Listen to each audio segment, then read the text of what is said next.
అత్తయ్య గారు, నేను లేవడం కాస్త ఆలస్యమైనట్టుగా ఉంది. నన్ను క్షమించండి అత్తయ్య గారు. కొత్త చోటు కదా, నాకు చాలాసేపు నిద్ర పట్టలేదు. తర్వాత నిద్ర పట్టింది, అందుకే నేను లేవడం ఆలస్యమైంది అత్తయ్య గారు. అయ్యో, దానికి క్షమాపణల వరకు ఎందుకు తల్లి? అయినా నిన్ను ఇంత తొందరగా లేవమని ఎవరు చెప్పారు? ఇంకా తొందరగా లేచానా? ఏమంటున్నారు అత్తయ్య గారు మీరు? నేను నిజానికి కనీసం మీకు కాఫీ కూడా పెట్టివ్వలేదు. ఉండండి అత్తయ్య గారు, క్షణాల్లో కాఫీ పెట్టి తీసుకొస్తాను. తొందరగా టిఫిన్ కూడా సిద్ధం చేస్తాను. ఆగమ్మా లీలా, నువ్వు ఏ పని చేయనక్కర్లేదు. ఇంట్లో పనులన్నీ నువ్వు లేవక మునిపే నేను చేసేసాను తల్లి. అయ్యో, మీరెందుకు అత్తయ్య గారు వంట చేశారు? నేను చేసేదాన్ని కదా. నేను చక్కగానే వండుతాను అత్తయ్య గారు. అదేం వద్దమ్మా లీలా, నువ్వు పనులన్నీ చేయడానికి నువ్వేం ఈ ఇంటి పని మనిషివి కాదుగా తల్లి. ఈ ఇంటి మహారాణివి నువ్వు. నీకెందుకమ్మా ఈ పనులన్నీ? నువ్వు వెళ్ళి రెస్ట్ తీసుకో తల్లి. అలా కాదు అత్తయ్య గారు. ఇంకా ఏం చెప్పకమ్మా లీలా, నేను చెప్తున్నాను కదా. వెళ్ళు, గదిలోకి వెళ్ళి ఏసీ వేసుకొని రెస్ట్ తీసుకో. అసలే పెళ్లిలో అడావిడి వలన బాగా అలసిపోయి ఉంటావు. వెళ్ళమ్మా లీలా, వెళ్ళి రెస్ట్ తీసుకో తల్లి. ఏంటమ్మా పొద్దు పొద్దున్నే అత్త కోడళ్ళు మాటల్లో పడ్డారు? అవి మాటలా లేక పోట్లాటలా? పోట్లాడాల్సిన అవసరం ఏంట్రా? అయినా నా కోడలు బంగారం, తనతో ఎందుకురా పోట్లాడతాను? పడితే నీతో గొడవ పడతాను గాని. నాతోనా? నేనేం చేశానమ్మా? ఏం చేయడం ఏంట్రా?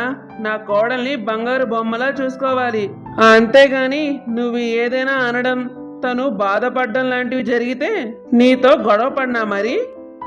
అదేంటమ్మా, ఎవరైనా కోడలికి చెప్తారు, నువ్వేంటి నాకు చెప్తున్నావు? నేను నీ కొడుకునమ్మా, ఆ విషయం మర్చిపోయినట్లున్నావు. ఏమండి, చూడండి, అత్తయ్య గారు నాకు ఏ పని చేయనివ్వడం లేదు. నేను ఏ పని చేస్తానన్నా వద్దు, నేనే చేసుకుంటా అంటున్నారు. అవునరా, నా కోడలు ఎందుకు పని చేయాలరా? తను ఈ ఇంటి మహారాణి.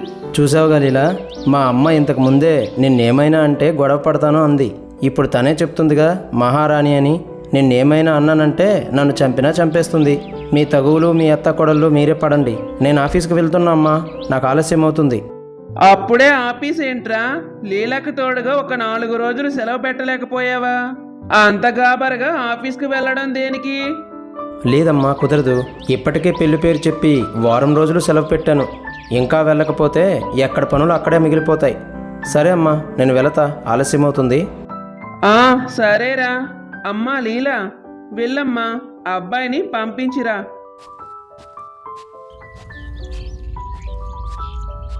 లీలా, ఇక్కడ నీకంతా ఓకే కదా? ఏమైనా ఇబ్బందిగా ఉంటే చెప్పు, నేను చూసుకుంటాను. చాచా, అలాంటిది ఏమీ లేదండి. అత్తయ్య గారు నన్ను తన కూతురు కంటే ఎక్కువగా చూసుకుంటున్నారు. అలాంటప్పుడు ఇంకా నాకే సమస్య ఉంటుంది చెప్పండి? సరే, సాయంత్రం తొందరగా వచ్చేస్తాను. నువ్వు అమ్మ జాగ్రత్త.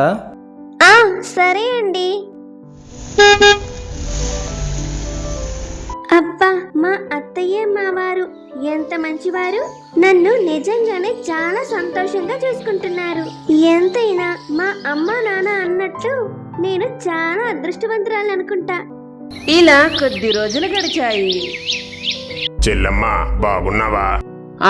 బాగున్నానన్నయ్య గారు. ఇదేనా రావడం? ఏంటన్నయ్యా, ఇన్నాళ్ళకి ఇలా వచ్చారు? ఏం చెప్తా చెల్లమ్మ, కుటుంబం అన్నాక మంచి చెడు ఉంటూనే ఉంటాయిగా. మా అబ్బాయి రితిక్కి కవలలు పుట్టారు. వారికి ఉయ్యాల వేడుక ఉంది. మీరు తప్పకుండా రావాలి చెల్లమ్మ. అవునా? మన రితిక్కి కవలలు పుట్టారా? చాలా మంచి మాట చెప్పారు అన్నయ్య గారు. అయినా వాడికి పెళ్ళైన వెంటనే మిమ్మల్ని తాత నాన్నమ్మల్ని చేసేసాడని మాట. ఇంతకీ తల్లి బిడ్డ ఎలా ఉన్నారు? ఆ దేవుడి దయ వలన అంతా బాగానే ఉన్నారు. నువ్వు మాత్రం తప్పకుండా రావాలి, కుటుంబ సమేతంగా రావాలి. తప్పకుండా వస్తామన్నయ్య గారు. సరే చెల్లమ్మ, నేను వెళ్ళి వస్తాను. అవతల చాలా మందికి పిలవాలి.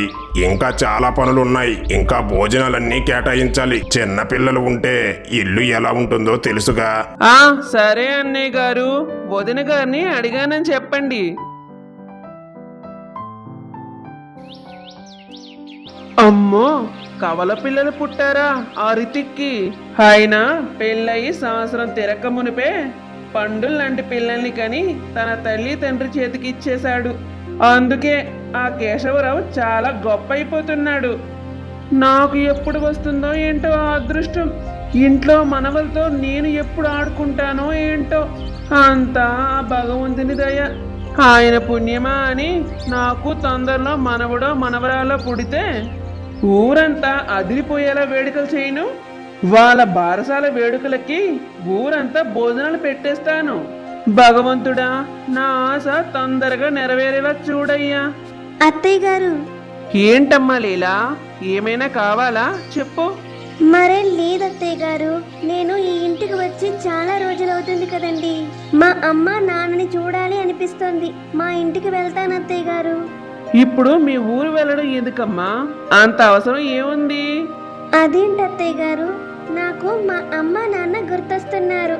వారిని చూడ్డానికి వెళ్దాం అనుకుంటున్నాను అత్తయ్య గారు. అయినా నాకు పెళ్ళైనప్పటి నుండి నేను మా ఇంటికి వెళ్ళనే లేదు కదా. నువ్వు ఇప్పుడు మీ ఇంటికి వెళ్ళడానికి కుదరదమ్మాయి, నేను చెప్తున్నాను కదా. అదేంటి అత్తయ్య గారు? అంత కంగారు పడకు తల్లి, మీ అమ్మా నాన్నల్ని ఇక్కడికి పిలిపిస్తాను. నువ్వు మీ ఇంటికి వెళ్ళి ఎందుకు ఆ పల్లెటూరులో ఇబ్బందులు పడ్డం? పైగా వాళ్ళే ఇక్కడికి వస్తే అందరం కలిసి సంతోషంగా కొద్ది రోజులు ఉన్నట్లుంటుంది. అలాగే వాళ్ళకు కూడా ఒక కొత్త ప్రదేశానికి వచ్చినట్లుంటుంది. అత్తయ్య గారు, మీరు చాలా మంచివారండి. మీలాంటి వారు నాకు అత్తయ్యగా దొరకడం నాకు చాలా సంతోషంగా ఉంది.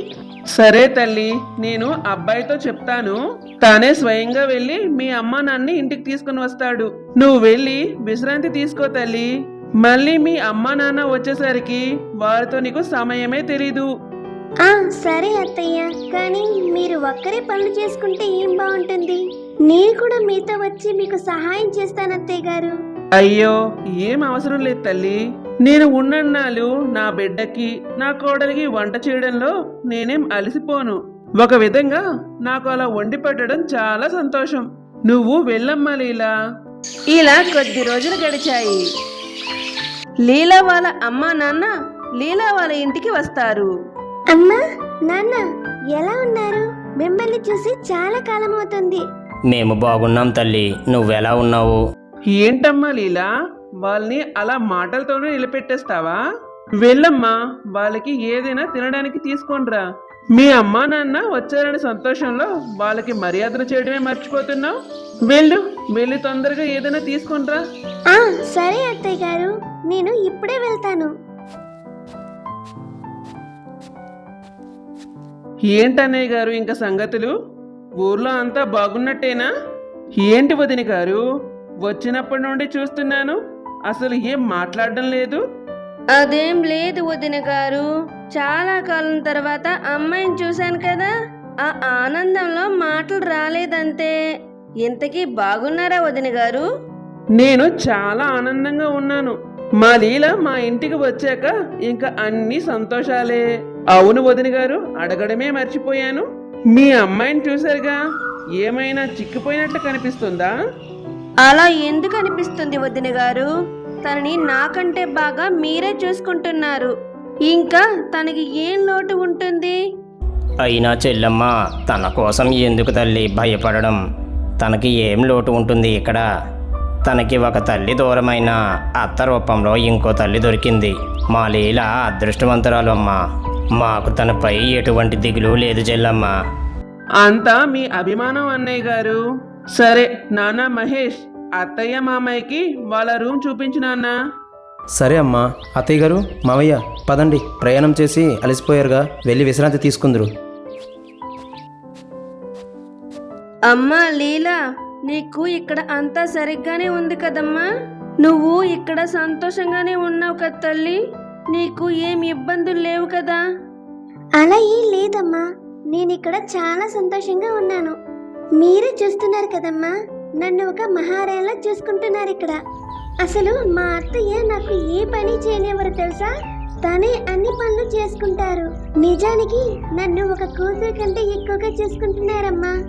పోనీలే తల్లి, ఇంత దూరంలో మమ్మల్ని వదిలి ఎలా ఉంటావో అని భయపడ్డాను. కానీ నీ కళ్ళల్లో ఆ ఆనందం చెప్తుంది నువ్వు ఇక్కడ ఎంత ఆనందంగా ఉన్నావో అని. మాకు అంతకు మించి ఇంకేం కావాలి తల్లి? అమ్మా లీలా, ఇలా రా అమ్మా ఒకసారి. నాన్న, అత్తయ్య గారు పిలుస్తున్నట్టున్నారు, నేను మళ్ళీ వస్తానే. ఏమయ్యా, మన అమ్మాయి ఇక్కడ చాలా సంతోషంగా ఉందయ్యా. తనని వీళ్ళు సొంత బిడ్డ కంటే ఎక్కువగా చూసుకుంటున్నారు. తనని వదిలి క్షణం కూడా ఉండలేకపోతున్నారు. అంత ఆప్యాయంగా చూసుకుంటున్నారు మన బిడ్డని. నాకు మన లీలాని చూస్తుంటే చాలా సంతోషం అనిపిస్తుందయ్యా. అవును విమల, మన బిడ్డ పేదరికంలో పుట్టిన అదృష్టవంతురాలు. ఇంత మంచి అత్త భర్త దొరికినందుకు. ఏంటన్నయ్య గారు, వదిన గారు, మీ కూతురుతో ఏవో ముచ్చట్లు పెడుతున్నట్టున్నారు. ఏంటి విశేషాలు? ఏం లేదమ్మా, మీ ఇల్లు ఈ ఊరు చాలా అందంగా ఉన్నాయి, అందుకే అలా సరదాగా మాట్లాడుతున్నాం.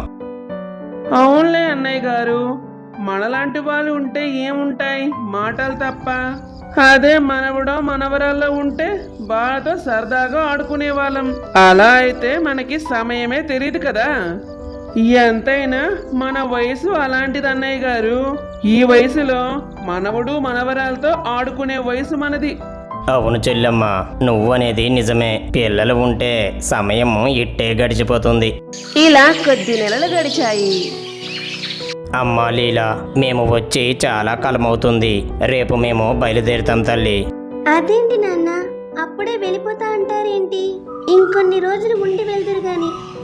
లేదు తల్లి, ఊరిలో పనులు ఉంటాయిగా, అవన్నీ ఆపుకొని చాలా రోజులు ఇక్కడే ఉండిపోయాం. అయినా నీకు తెలియదు తల్లి, ఆడపిల్ల అత్తగారి ఇంట్లో ఎక్కువ రోజులు ఉండకూడదు. అది ఎవరికి మంచిది కాదు. అయ్యో, అలా ఏం లేదమ్మా. మా అత్తయ్య గారు ఎప్పుడూ అలా అనుకోరు. వాళ్ళు అనుకోరని మనం ఉండకూడదు తల్లి. అదంతా సరే గాని నువ్వు మాతో పాటు రావచ్చు కదా తల్లి. కొద్ది రోజులు మాతో పాటు మన ఇంట్లోనే ఉండి వద్దువు గాని. ఎలాగో దగ్గరలోనే నీ స్నేహితురాల పెళ్లి ఉంది కదా. అవునమ్మా, నాకు మీతో రావాలనుంది, కానీ అత్తయ్య గారిని అడిగి చెప్తానమ్మా. ఏంటమ్మా లీలా, ఏదో అడగాలి అంటున్నావు? మరేం లేదత్తయ్య గారు, రేపు మా అమ్మ నాన్న వెళ్ళిపోతా అంటున్నారు. అదేంటి అన్నయ్య గారు, మీరు మొన్ననే కదా వచ్చింది, అప్పుడే వెళ్ళిపోతాననడం ఏంటి? ఇంకొద్ది రోజులు ఉండి వెళ్ళండి. లేదమ్మా, ఇప్పటికే వచ్చి చాలా రోజులవుతుంది. ఊరిలో చాలా పనులు ఎక్కడివి అక్కడే ఉండిపోయాయి. వెళ్ళక తప్పదు చెల్లమ్మా. అవునా, సరే అన్నయ్య గారు, మీ ఇష్టం. మహేష్కి చెప్తాను, తను మీ ఇంటి వరకు దించి వస్తాడు. అయ్యో, అల్లుడు గారికి ఎన్నో పనులు ఉంటాయిగా, మళ్ళీ మా కోసం రావడం ఎందుకమ్మా? మేము వెళ్ళిపోతాం తల్లి, పర్వాలేదు, మేము వెళ్తామమ్మా. మరేం పర్వాలేదు అన్నయ్య గారు, తను మీకు అల్లుడు. మీకు ఉన్నది కూడా ఒక్క అమ్మాయే కదా, కాబట్టి నాకైనా మీకైనా వాడే కదా కొడుకు. మా మహేష్ మీకు అల్లుడైన కొడుకుతో సమానం, మా లీల నాకు కోడలైన కూతురుతో సమానం. మనకంటూ ఉన్నది వీళ్ళిద్దరే కదా అన్నయ్య గారు. అత్తయ్య గారు. ఏంటమ్మా లీలా, చెప్పు. మరేం లేదత్తయ్య గారు, మా అమ్మా నాన్నతో నేను కూడా ఊరు వెళ్దాం అనుకుంటున్నాను. వాళ్ళతో ఒక 4 రోజులు ఊరిలో ఉండి తర్వాత వద్దాం అనుకుంటున్నాను అత్తయ్య గారు. ఏంటమ్మా లీలా, అక్కడికి ఎందుకు తల్లి? నువ్వు అక్కడికి వెళితే నేను ఈ ఇంట్లో ఒక్కదాన్నే అయిపోతాను. అయినా మీ అమ్మా నాన్న ఇన్నాళ్ళు ఇక్కడే ఉన్నారు కదా, కావాలి అంటే ఇంకొన్నాళ్ళు ఉండి వెళ్తారు. ఇంకా నువ్వు అక్కడికి వెళ్ళడం దేనికి? ఆహా, లేదత్తయ్య గారు, నేను వెళ్తాను. అలాగే తొందరలో నా స్నేహితురాల పెళ్లి కూడా ఉంది. నేను తను చిన్నప్పటి నుండి కలిసి పెరిగాం. తను నా చిన్ననాటి స్నేహితురాలు అత్తయ్య గారు. నేను తన పెళ్లికి వెళ్ళకపోతే చాలా బాధపడుతుంది. అందుకే ఊరు చూసినట్లు ఉంటుంది, తన పెళ్లికి వెళ్ళినట్లు ఉంటుంది. అందుకే వెళ్తాను అత్తయ్య గారు. వద్దు తల్లి, నా మాట విను. నువ్వు అలా వెళ్తే ఎలా చెప్పు? మరేం లేదు వదిన గారు, తను మాకు చాలా అలవాటైపోయింది. ఎంతలా అంటే తను ఇంట్లో లేకుంటే మాకు ఒక్క క్షణం కూడా గడవదు. తను వెళ్ళిపోతే నేను ఇంత పెద్ద ఇంటిలో ఒక్కదాన్ని అయిపోతాను. అలాగే మహేష్ కూడా లీల లేకపోతే కాస్త దిగాలుగా అయిపోతాడు వదిన గారు. వాడు ఆఫీస్ నుంచి రాగానే మొదట అడిగేది లీలా గురించే. అమ్మా లీలా, అంతగా కావాలి అంటే నీ స్నేహితురాలి పెళ్లి రోజు మహేష్ నిన్ను మీ ఊర్లో తీసుకెళ్లి పెళ్లి చూపించి తీసుకొస్తాడులే. లేదత్తయ్య గారు, నేను వెళ్తాను. దయచేసి మీరు కాదు అనకండి. నేను మా ఊరు చూసి చాలా రోజులే అవుతుంది. నేను వెళ్తాను అత్తయ్య గారు. దయచేసి నన్ను పంపించండి అత్తయ్య గారు. అమ్మా లీలా, నీకంటే వయసులో పెద్దదాన్ని, ఎందుకు చెప్తున్నానో అర్థం చేసుకో అమ్మా. కావాలి అంటే మీ అమ్మా నాన్న నువ్వు ఎప్పుడు కావాలంటే అప్పుడు వస్తారులే. అమ్మా లీలా, అలా మొండి చేయకమ్మా. పెద్దవాళ్ళు ఎందుకు చెప్తున్నారో అర్థం చేసుకో.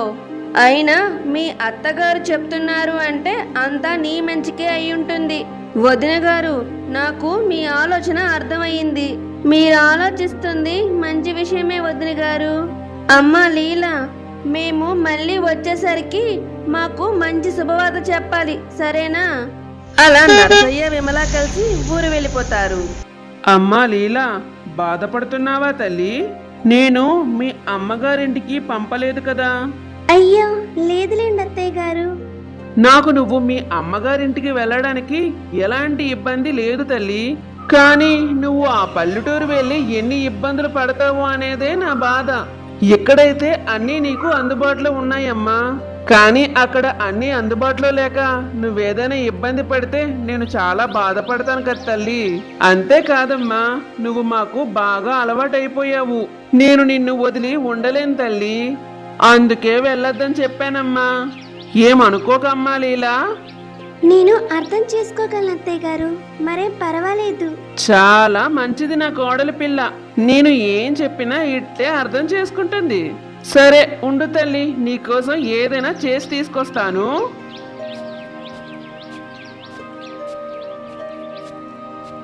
అమ్మో, ఎంత ప్రమాదం తప్పింది. ఆ లీల ఎంత చెప్పినా తన అమ్మగారి ఇంటికే వెళ్తాను అని మొండి చేస్తోంది. అలా వెళ్తాను అనిందనే కదా తన అమ్మా నాన్ని ఇంటికి తిప్పించాను. మళ్ళీ వాళ్ళు వెళ్తుంటే వాళ్ళతో పాటే వెళ్తాను అంటే ఎలా? ఇలా ఆ అమ్మాయి ఊర్లు తిరుగుతూ ఉంటే నా చేతికి మనవళ్ళు ఎప్పుడు వస్తారు? మరి నేనెప్పుడు చెప్తాను ఊరంతా వీళ్ళు నా మనవడు మనవరాలు అని? వీళ్ళు ఎంత దగ్గరగా ఉన్నప్పటికే ఏ విశేషమూ లేదు. ఇంకా ఊరంటూ తిరుగుతూ నెలడు గడిపేస్తే ఎలా? అప్పుడు ఇంకా ఏ విశేషాలు వస్తాయి? అయినా విడ్డూరం కాకపోతే ఆ పల్లెటూరులో ఏముంటుంది? ఎప్పుడు చూడు ఊరు వెళ్తాను అత్తయ్య గారు, ఊరు వెళ్తాను అత్తయ్య గారు అని ఈ అమ్మాయి అడగడం కాకపోతే ఈ పిల్ల తన అమ్మా నాన్ని చూడలేదని బాధపడకూడదనే కదా వాళ్ళని ఊరు నుంచి తెప్పించింది. ఇన్ని నెలలు ఉన్నారు వాళ్ళు, అయినా సరిపోదా? ఇంకా వాళ్ళతో పాటు వెళ్తాను అంటోంది. సమయానికి వాళ్ళ అమ్మ అర్థం చేసుకుంది కాబట్టి సరిపోయింది, లేకపోతే ఎలా అంటూ ఆలోచనలో పడుతుంది భువనేశ్వరి. ఏమండి, నేను మీతో మాట్లాడాలండి. చెప్పు లీలా, ఏంటి విషయం? ఏం లేదండి, నన్ను గుడికి తీసుకుని వెళ్ళండి. నాకు గుడికి వెళ్ళాలనిపిస్తోంది. ఏంటి లీలా, ఇంత హఠాత్తుగా గుడికెందుకు? ఏమైంది? మరేం లేదండి, నాకు మా అమ్మ నాన్న వెళ్ళిపోయినప్పటి నుండి మనసేం బాగాలేదండి. నా మనసంతా వాళ్ళ వైపే ఉంది. అంతేకాదు, నాకు మా ఊరు, మా అమ్మ నాన్న, నా స్నేహితులు అందరూ గుర్తొస్తున్నారు. పోనీ ఊరే వెళ్దామని అత్తయ్య గారిని అడిగి చూశాను. అత్తయ్య గారేమో నువ్వు ఊరు వెళ్తే అక్కడ ఇబ్బందులు పడతావని వద్దు అనేస్తున్నారు. నాకు ఎప్పుడు మనసు బాగోకపోయినా మా ఊర్లో గుడికి వెళ్తాను. అలా గుడికి వెళ్తే నాకు కాస్త మనశ్శాంతిగా అనిపిస్తుందండి. అవునా? అయినా అమ్మ చెప్పింది మన మంచికే కదా. సరేలే, అమ్మకడికి చూస్తాను. నువ్వు గుడికే అంటున్నావుగా. ఏంటండి, నాకు పెళ్ళైనప్పటి నుండి మీరు ఎక్కడికి తీసుకుని వెళ్ళలేదు. ఇప్పుడు మనసు బాగోలేక గుడికి తీసుకువెళ్ళండి అంటున్నా అత్తయ్య గారిని అడుగుతాను అంటున్నారు. ఏంటండి మీరు? కోప్పడకలేలా, అమ్మ ఏం చెప్పినా మన మంచి చెడు ఆలోచించే చెప్తుంది. తనని చిన్నప్పటి నుండి చూస్తున్నా కదా, తను ఎలాంటిదో నాకు తెలీదా? సరే పద, ఇప్పుడే వెళ్ళి అమ్మని అడిగి గుడికి వెళ్దాం. అలా మహేష్ లీలా కలిసి భువనేశ్వరి దగ్గరికి వెళ్తారు. అమ్మా, నీతో కాస్త మాట్లాడాలమ్మా. ఏంటి నాన్న మహేష్, ఏంటి సంగతి?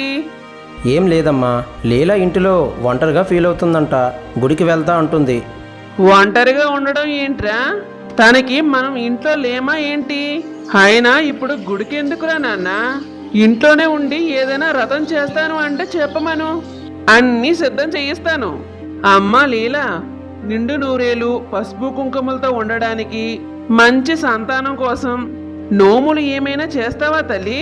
చెప్పమ్మా, ఏం కావాలి అన్నా రేపు ఉదయానికల్లా నీ ముందుంటాయి. ఏంటత్తయ్య గారు, నేనిప్పుడు ఏమన్నాను? గుడికి వెళ్తాననే కదా అడిగాను. అయినా అత్తయ్య గారు, నేను ఎక్కడికి వెళ్తానన్నా మీరు పంపించడం లేదు. అంతేకాదు, మొన్న మా అమ్మా నాన్న ఇంటికి రమ్మంటే నన్ను పంపను అన్నారు. ఇప్పుడు కూడా గుడికి వెళ్తాను అంటే వద్దు, ఇంట్లోనే వ్రతం చేసుకో అంటున్నారు.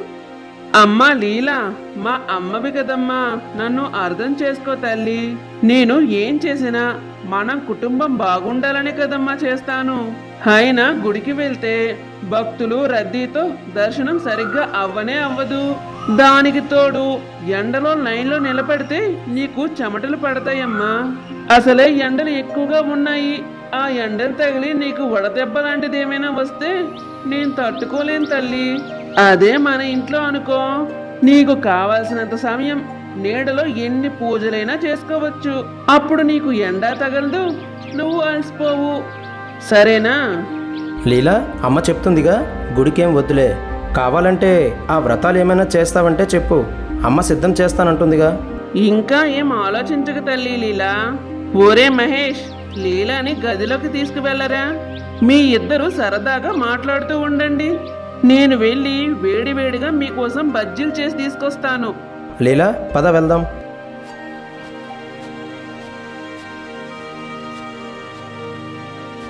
ఏంటో, మా అత్తయ్య నాపై ఇంత ప్రేమ చూపిస్తున్నందుకు సంతోషించాలా, లేక ఆ ప్రేమ అభిమానాల పేరుతో నన్ను మా ఊరికి, మా అమ్మ నాన్నలకి దూరం చేస్తున్నారు అని బాధపడాలా? నాకేం అర్థం కావడం లేదు. నన్ను నిజానికి మా అత్తయ్య తన కంటికి రెప్పలా చూసుకుంటున్నారు. ఒక విధంగా తన కొడుకు కంటే నన్నే ఎక్కువ ముద్దుగా చూసుకుంటున్నారు. కానీ మా అత్తయ్య గారి ప్రేమను నేను తట్టుకోలేకపోతున్నాను. అసలు ఎందుకని మా అత్తయ్య గారు నాపై ఇంత మమకారాన్ని పెంచుకుంటున్నారు?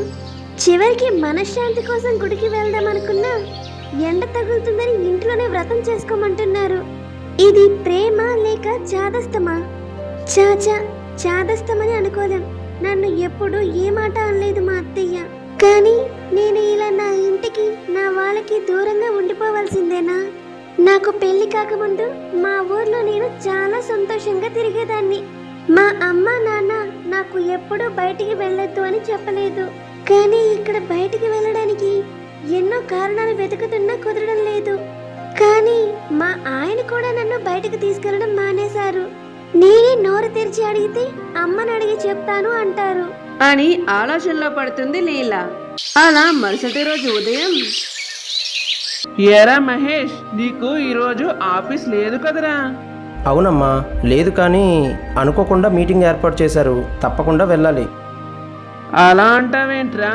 నీకు సెలవు ఉంటుందనే కదా నేను మన ఊర్లో పని మీద వెళ్ళాలి అనుకుంటున్నాను. ఇంకా ఇలా నువ్వు వెళ్ళిపోతా అంటే మరి లీలా ఒంటరిగా ఉంటుంది కదరా. తనని ఒంటరిగా ఇంట్లో ఎలా వదిలేస్తాం? మరేం చేస్తామమ్మా, నేను వెళ్ళక తప్పదు. అయితే నువ్వు నీ ప్రయాణం ఆపుకో, రేపు వెళ్దువులే. కావాలంటే నేను రేపు ఆఫీస్కి సెలవు పెట్టి ఇంటిలోనే ఉంటా. అలా కుదరదురా.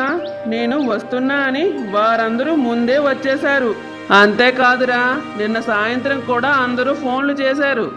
ఇప్పుడే వాళ్ళతో మాట్లాడాను కూడాను. నేను వెళ్ళక తప్పదురా మహేష్. ఇప్పుడు ఏం చెయ్యాలో అర్థం కావడం లేదు. మరేం పర్వాలేదు అత్తయ్య గారు, నేను ఇంట్లోనే ఉంటానండి. మీరు నిశ్చింతగా వెళ్ళిరండి. ఇంత పెద్ద ఇంట్లో ఒక్కదానివే ఎలా ఉంటావు తల్లి? అలా అని మన పనులు మనం మానుకోలేం కదా అత్తయ్య గారు. కానీ నాకు ఏదైనా ఇక్కడ అవసరమైతే మీ అబ్బాయికి కాల్ చేయగానే వస్తారు కదా, మరేం భయం ఉంటుంది? పర్వాలేదులే అమ్మా, నేను సాయంత్రం తొందరగా వచ్చేస్తానులే. ఇంతలో లీలాకి ఏమైనా అవసరం ఉంటే తను నాకు కాల్ చేస్తుంది. నువ్వు వెళ్ళు, మరేం పర్వాలేదు. సరే అమ్మా లీలా, నువ్వు జాగ్రత్త. అసలే నువ్వు ఒంటరిగా ఉంటాను అంటున్నావు. మహేష్ తొందరగా వచ్చేస్తాడులే, భయపడకమ్మా. ఏం చేస్తాం తల్లి, నేను వెళ్ళక తప్పదు. లేదంటే నిన్ను వదిలి వెళ్ళేదాన్నే కాదు. నేను చెప్తున్నాను కదా అత్తయ్య, మరేం పర్వాలేదు. మీరు క్షేమంగా వెళ్ళిరండి. ఊరే మహేష్, నన్ను కాస్త ఆ బస్సు వరకు దిగబెట్టరా. సరే పదమ్మా, వెళ్దాం, నాకు అసలే ఆలస్యం అవుతుంది అని మహేష్ భువనేశ్వరి అక్కడి నుండి వెళ్తారు. అమ్మయ్య, ఈరోజు మా అత్తయ్య మా వారు ఇద్దరూ లేరు కాబట్టి నేను బయటికి వెళ్తే వెళ్ళొద్దు అని చెప్పడానికి ఎవ్వరూ ఉండరు. వాళ్ళు తిరిగి ఇంటికి వచ్చేలోపే నేను వాళ్ళకి తెలియకుండా గుడికి వెళ్ళి రావాలి. ప్రశాంతంగా దేవుణ్ణి దర్శించుకుని వస్తాను. చాలా రోజులుగా ఈ ఇంట్లోనే ఉండిపోతున్నాను కదా, ఈ రోజైనా దేవుడి దర్శనానికి వెళ్తాను. అప్పుడు మనసుకి కాస్త ప్రశాంతంగా ఉంటుంది. ఇలాంటి మరిన్ని వీడియోల కోసం మా ఛానల్ని లైక్ చేసి సబ్స్క్రైబ్ చేసుకోండి. పక్కనే ఉన్న గంట సింబల్ని ఆన్లో పెట్టుకోండి. అప్పుడే మేము చేసిన వీడియోస్ అన్ని మీకు నోటిఫికేషన్ ద్వారా వస్తాయి.